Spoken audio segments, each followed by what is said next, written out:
नमस्कार। Sports scan के आज के संस्करण में आप सबका बहुत बहुत स्वागत। खेल जगत की तमाम खबरों का लेखा जोखा और मैं नवीन सक्सेना आज के संक में, और मेरे साथ इन खबरों पर चर्चा करने के लिए मौजूद हैं खेल पत्रकार, खेल विशेषज्ञ अजय मसंद। अजय, स्वागत है आपका। नमस्कार नवीन जी। नजर अब तक की खास खबरों पर। दक्षिण अफ्रीका के साथ तीसरे T20 क्रिकेट मैच में भारत ने बिना कोई विकेट खोए 5 ओवर में 44 रन बना लिए हैं।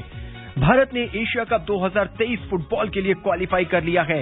ऑस्ट्रेलिया ने फीफा विश्व कप के लिए क्वालिफाई किया और इंडोनेशिया ओपन बैडमिंटन टूर्नामेंट में पीवी सिंधु और बी साई प्रणीत का सफर समाप्त। दोनों ही अपने अपने मैच हार चुके हैं।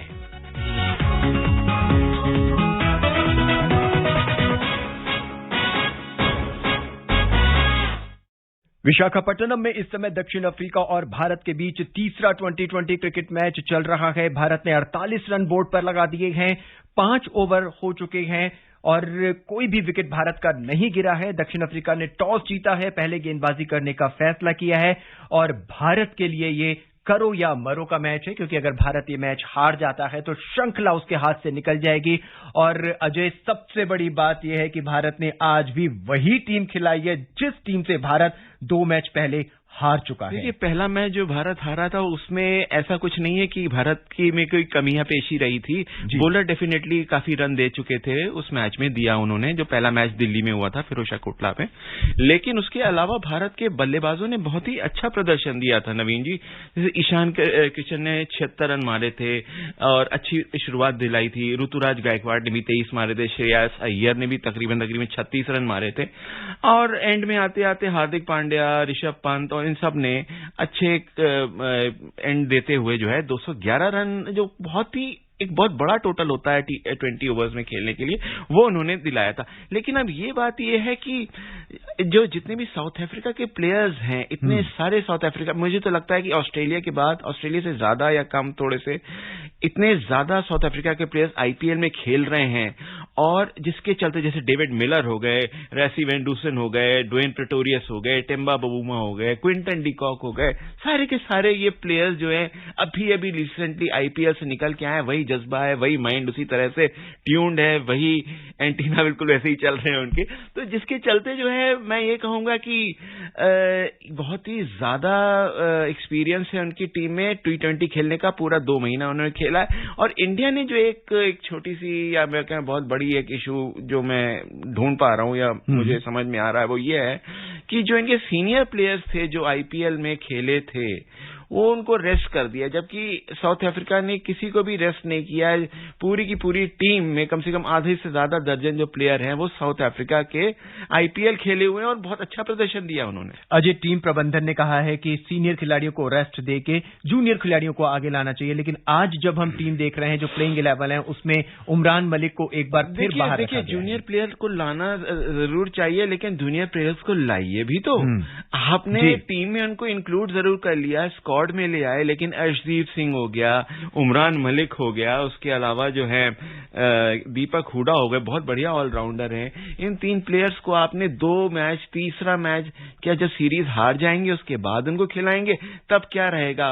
वो वैसे ही वो दुनिया कहने लगे कि इंडिया तो सीरीज हार गई है, अब क्या आप इनको खिलाएं ना खिलाएं, एक ही बात है। तो एक मेंटालिटी चेंज हो जाती है, बॉलर की भी मेंटालिटी चेंज होती है, प्लेयर की भी मेंटालिटी चेंज हो जाती है। अजय, पहले मैच में हमने बोर्ड पर 211 रन बनाए, बैटिंग बहुत अच्छी की थी, बॉलिंग फेल रही। दूसरे मैच में हमारी बैटिंग और बॉलिंग दोनों ही फेल रही हैं। अब क्या तीसरे मैच में उसी टीम के साथ उतरना जायज था, या कहीं ना, देखिए, टीम प्रबंधन की एक अलग बात होती है, एक आम आदमी, एक प्रशंसक के हिसाब से सोचे तो टीम बदलनी चाहिए। देखिए, टीम बदलनी जरूर चाहिए, मैं तो ये जरूर मानूंगा, लेकिन राहुल द्रविड़ एक कन्वेंशनल और ट्रेडिशनल टाइप के क्रिकेटर रहे हैं और वो बहुत जल्दी जो है चेंजेस अपनी टीम में नहीं करते हैं। अगर ये हो सकता है, मैं इतना ज्यादा नहीं बोलूंगा, अगर हो सकता है कि शास्त्री होते, रवि शास्त्री होते या विराट कोहली इनके साथ कैप्टन होते तो शायद कुछ चेंजेस ले आते या कुछ कर देते। लेकिन with Rahul Dravid he believe in consistency, एक लेवल तक जो है सपोर्ट करेंगे प्लेयर्स को, देखेंगे 4, 5, 6 मैच कि वो परफॉर्म कर रहा है कि नहीं। अगर नहीं कर रहा है उसके बाद ही टेक्स अ कॉल, लेकिन तब तक थोड़ी देर हो गई होती है। थोड़ा एक्सपेरिमेंटेशन, जब आप स्क्वाड 18 या 16 का 18 का स्क्वाड लेके चल रहे हैं, टीम को लेके, स्क्वाड को लेके जा रहे हैं, तो कम से कम कुछ प्लेयर्स तो उनमें अलग से भी दिखने चाहिए ना। वही सेम 11 फेसेस अगर दिख रहे हैं तो अजीब सी बात लगती है। दिनेश कार्तिक बेहतरीन बल्लेबाजी की आईपीएल के अंदर, लेकिन जब भारतीय टीम के अंदर बैटिंग की बात आती है तो उनको 7वें 8वें नंबर पर उतारा जाता है। जी हाँ, पहला अगर आप मैच देखिए जो फिरोशा कोटला में जो मैच हुआ था, दिनेश कार्तिक को इतना लोअर डाउन लाया कि वो सिर्फ एक रन बनाया, नॉट आउट रहे। उसके बाद दूसरा मैच भी मेरे ख्याल से 30 नॉट आउट रहे। तो कम से कम अगर थोड़ा सा एक पायदान ऊपर ले आए तो शायद उनको थोड़ा एक मौका मिल जाए कि 30, जैसे आपने देखा पिंच हिटिंग उन्होंने कितनी बढ़िया की रॉयल चैलेंजर्स के लिए। तो अगर इस तरह की अगर बात की जाए तो डेफिनेटली करना चाहिए। अगर आप ये भी सोच रहे हैं कि उनको T20 वर्ल्ड कप जो ऑस्ट्रेलिया में होने वाला है अक्टूबर नवंबर में होने वाला है इसी साल, अगर आप उनको पिंच हिटर और डेथ ओवर में जो है बैटिंग कराने की सोच रहे हैं तो डेफिनेटली अभी से ये एक्सपेरिमेंट शुरू हो जाने चाहिए कि इनको थोड़ा ऊपर लेके आइए, थोड़ा उनको टाइम तो मिले, 4-6 ओवर 6 ओवर तो मिले उनको बैटिंग करने के लिए। अजय, बैट्समैन फॉर्म में नहीं है, क्या सिर्फ उनको सिर्फ इसलिए ऊपर लाया जाए कि वो कप्तान है? I am talking about Rishabh Pant. देखिए, ऋषभ पंत ने डेफिनेटली फर्स्ट इनिंग्स में तो 29 रन मारे थे और वो एक श्रेय मिलता जाता है कि 211 रन जो बने तो उन्होंने भी थोड़ा सा योगदान दिया। लेकिन हाँ, डेफिनेटली सेकंड मैच में 5 रन। आज देखते हैं कि वो लैक ऑफ फॉर्म है या दैट वाज अ ब्लिप, जो कहते हैं एक गलती से हो गया, एक विकेट चली गई, कोई अच्छी डिलीवरी आ गई, वो हमें देखना है। लेकिन आज अगर हम देखते हैं अगर ऋषभ पंत आज का भी परफॉर्मेंस बहुत अच्छा नहीं दे पाते हैं, लेकिन आपको नवीन जी एक बार फिर बताएं कि वो कैप्टन है और रोहित शर्मा और केएल राहुल के बाद जो है जो जिस हिसाब से बीसीसीआई दिखा रही है वो तीसरे दावेदार है कैप्टेंसी के हायरार्की में। तो एकदम से हटा के उनको अलग कर दिया जाए एक मैच में, उनको उसकी जगह किसी और को ले तो पूरा का पूरा संतुलन पूरा बदल जाता है। और वो मेन चीज है, एक विकेट कीपर भी है साथ में, तो विकेट कीपर बैटर का होना, ईशान किशन डेफिनेटली है टीम में, लेकिन एक सीनियर विकेट कीपर बैटर का होना is more important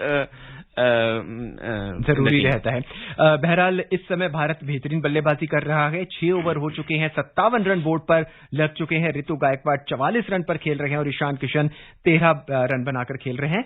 13 बॉलें Ishan Kishan ने खेली हैं। इस समय ज्यादा से ज्यादा बॉलें जो खेल रही हैं वो ऋतु गायकवाड़ ने खेली हैं। और ऋतुराज इस समय बेहतरीन प्रदर्शन कर रहे हैं, हालांकि पहले मैच में उतना नहीं कर पाए थे। देखिए, ऋतुराज गायकवाड़ का जो पिछले साल का जो परफॉर्मेंस रहा था, he emerge as the highest run getter in IPL 2021। That was one of the main reasons जिसकी वजह से चेन्नई सुपर किंग्स ने जो है 2021 में अपनी चौथी IPL टाइटल जीती थी इमिरेट्स में।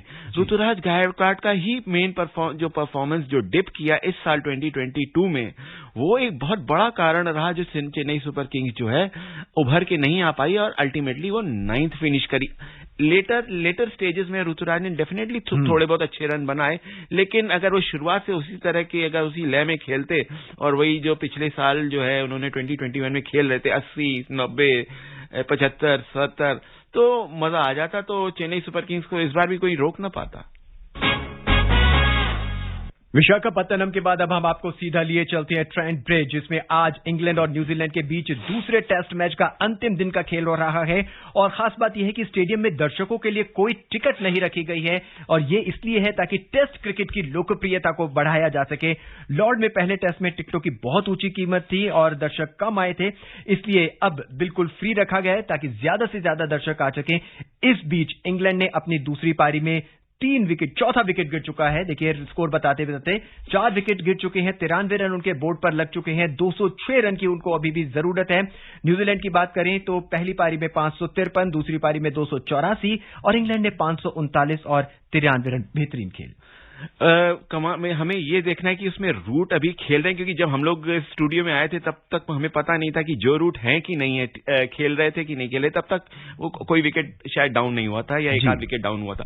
तो मेन चीज है कि मेन उस पे रहेगा जो रूट पे दारोमदार रहेगा और ओली पोप पे, और नीचे चल के बेन स्टोक्स हैं, बेन फोक्स हैं जो इनके विकेट कीपर बैटर हैं, जिन्होंने बहुत ही अच्छा प्रदर्शन किया था।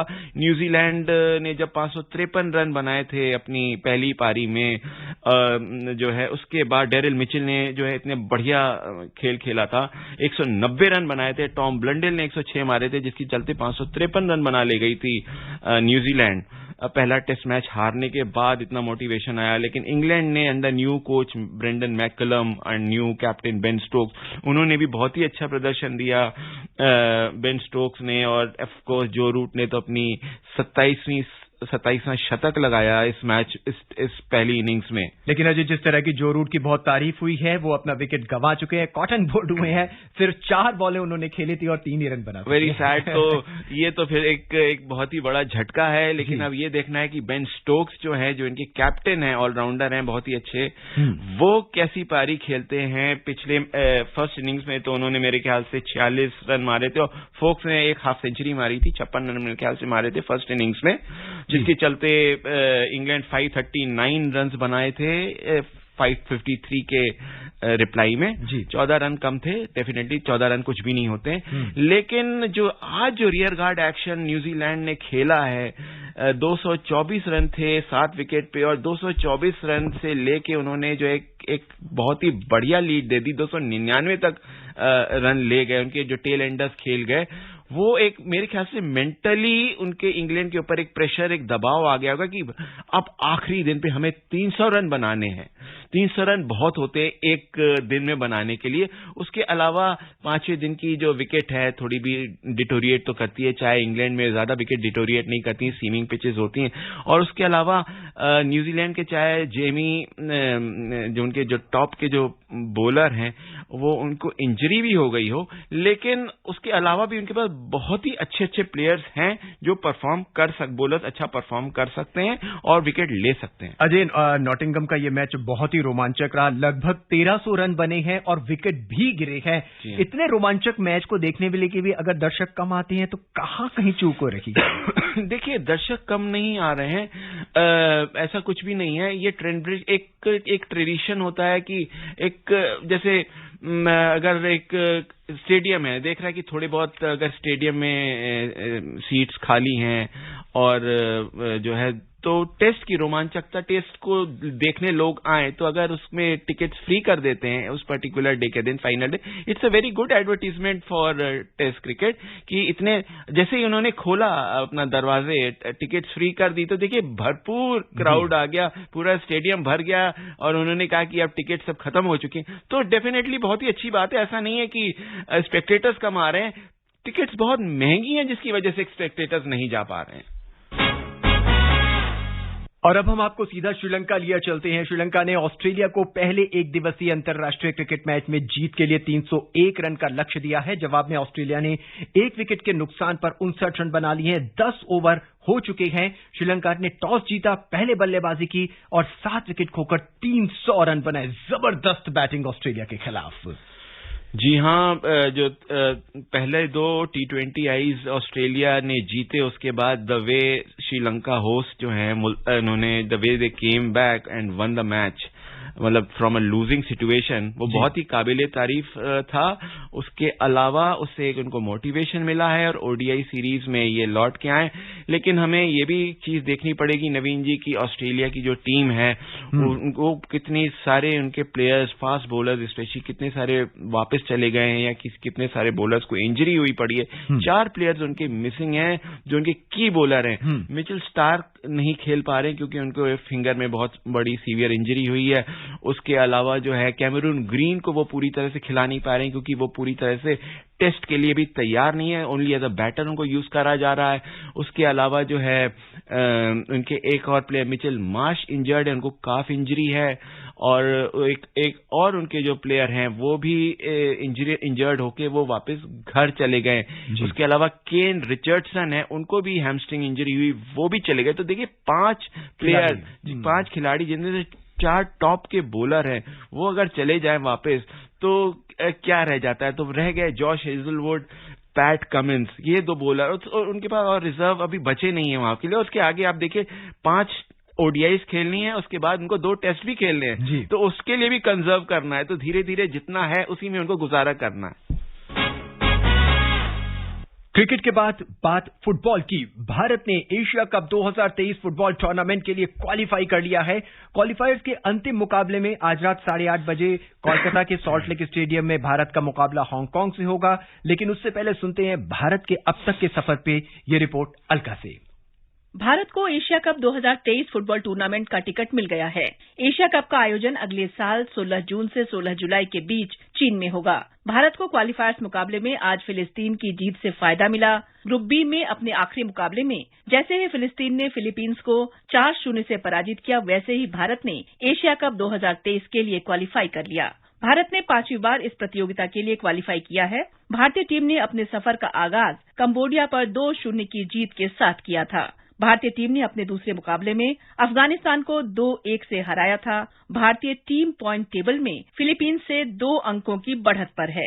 भारत ने 6 अंक हासिल किए हैं, जबकि फिलीपींस के 4 अंक हैं। ग्रुप डी में भारत हांगकांग के साथ टेबल में दूसरे नंबर पर है। दोनों के 6-6 अंक हैं। ऐसे में हांगकांग गोल डिफरेंस के आधार पर ग्रुप के टॉप पर है। अब भारत की नजरें हांगकांग के साथ आज होने वाले मुकाबले पर होगी। भारत ये मैच जीतता है तो शीर्ष पर पहुंच जाएगा। Alka Singh, sports scan. भारतीय फुटबॉल प्रेमियों के लिए बेहतरीन खबर है, भारत ने क्वालिफाई कर लिया है। लेकिन यहां एक बात जो खल रही है वो ये है कि क्या भारत हमेशा अपने कप्तान पर डिपेंड करेगा जीतने और हार के लिए? देखिए, सुनील छेत्री एज तो काफी हो चुकी है, 37-38 साल की उनकी उम्र हो रही है और कब तक ये ज्यादा खींच पाते हैं। भैचुंग, एक टाइम पे आपको याद होगा नवीन जी की भैचुंग भूटिया खेलते थे, उससे पहले IM विजन ने काफी समय तक कमान संभाली। तो ये एक प्रॉब्लम रही है इंडिया के कि उनके पास अच्छे स्ट्राइकर, और देखिए ऐसा है कि इन अ कंट्री लाइक इंडिया अच्छे स्ट्राइकर्स ढूंढना भी बहुत ही मुश्किल है। कहीं कहीं से एक निकल के एक हीरा आ जाता है तो चल जाता है। तो भरत छेत्री, ये सुनील छेत्री जो है एक उन्हीं तरह वही हैं। तो ठीक है, जब तक चल रहे हैं और इंडिया को जिता रहे हैं बहुत ही अच्छी बात है। और ये जो इंडिया क्वालिफाई की है ये बहुत ही एक बड़ी अचीवमेंट है। टॉप 6 इंडिया में क्योंकि टूर्नामेंट हो रहा है और उन्होंने को अपना प्रदर्शन दिखाने का मौका मिला है तो क्वालिफाई किया, तो बहुत बड़ी बात है। इस टूर्नामेंट का बड़ा यूनिक कॉन्सेप्ट है। लेकिन द फैक्ट इज अभी AFC एशियन कप जो होना था अगले साल, वो होना था चाइना में। लेकिन चाइना ने बिकॉज ऑफ कोविड उस टूर्नामेंट को कहा है कि हम इस टूर्नामेंट को ऑर्गेनाइज नहीं करा सकते, जिसके चलते अब ज्यादा हेडेक ये है एशियन फुटबॉल कॉन्फेडरेशन पे कि ये टूर्नामेंट अब कहां कराया जाए। अब वो कहां होता है, कैसे होता है, वो ज्यादा देखने वाली बात है। इस बीच ऑस्ट्रेलिया की पुरुष फुटबॉल टीम ने दोहा में एक रोमांचक मुकाबले में पेरू को हरा दिया है और लगातार 5वीं बार फीफा विश्व कप के लिए क्वालिफाई कर लिया है। अहमद बिन अली स्टेडियम में यह मैच खेला गया और पेनल्टी शूट आउट हुआ था, रोमांचक था और उसमें ऑस्ट्रेलिया को 5-4 से जीत मिली। जी हाँ, पेरू को हराना बड़ी बात है। ऑस्ट्रेलिया से कम 22 या 23 नंबर ऊपर है। साउथ अमेरिकन टीम है तो डेफिनेटली एक उनका फ्लेयर डिफरेंट होता है। ऑस्ट्रेलिया कभी बड़ा ही गिरते पिटते, जो कहते हैं ना कि एक टीम आगे बढ़ती है तो क्वालिफिकेशन ये लास्ट था, अगर हार गई होती तो टीम बाहर थी, पेरू क्वालिफाई कर जाता। लेकिन डेफिनेटली 5वीं कंसेक्यूटिव टाइम ये क्वालिफाई किए हैं सॉकरूज, तो definitely they are very passionate about football also apart from cricket and rugby. और हमें देखने को मिलेगा कतर में कि एक ओशियाना की भी जो टीम है वो भी जाके वहां कंपीट कर रही है। और अब बात बैडमिंटन की। बैडमिंटन के कोर्ट से अच्छी खबर नहीं आ रही है। इंडोनेशिया ओपन बैडमिंटन टूर्नामेंट पे भारत की स्टार खिलाड़ी PV सिंधु हार गई हैं और B साई प्रणीत भी हार गए हैं और टूर्नामेंट से बाहर हो गए हैं। बहुत उम्मीदों पे खरे नहीं उतरे, हालांकि बहुत राष्ट्रमंडल खेल और दूसरे खेल अब बहुत नजदीक आ रखे हैं। जी हाँ, थॉमस कप के प्रदर्शन के बाद जो है इंडियन मेंस प्लेयर्स स्पेशली में देख रहे हैं कि बहुत ही ज्यादा इंप्रूवमेंट नहीं आ रहा है, बहुत ज्यादा अच्छा प्रदर्शन नहीं कर रहे। ऑल्दो विमेंस टीम उबर कप में नहीं जा पाई थी, एंड तक नहीं पहुंच पाई थी, लेकिन डेफिनेटली इंडोनेशियन मास्टर्स इससे पहले, उसके बाद इंडोनेशिया ओपन, तो किस तरफ जा रहा है बैडमिंटन का हमारा परफॉर्मेंस हमें समझ में नहीं आ रही। हाँ, डेफिनेटली कॉमनवेल्थ गेम्स है, लेकिन कॉमनवेल्थ गेम्स का जो लेवल है वो एशिया की लेवल से बहुत कम है। तो डेफिनेटली हम समझ सकते हैं कि PV Sindhu definitely in fact will do well in the Commonwealth games. Ajay, हमसे जुड़ने के लिए, तमाम खबरों पर चर्चा करने के लिए और इतने सारे आंकड़े हमारे श्रोताओं को बताने के लिए आपका बहुत बहुत धन्यवाद नवीन जी। चलते चलते हम आपको बता दें, भारत और दक्षिण अफ्रीका के बीच तीसरा 2020 मैच चल रहा है। भारत ने 79 रन बना लिए हैं बिना विकेट खोए हुए। मुझे यानी नवीन को दें इजाजत, नमस्कार।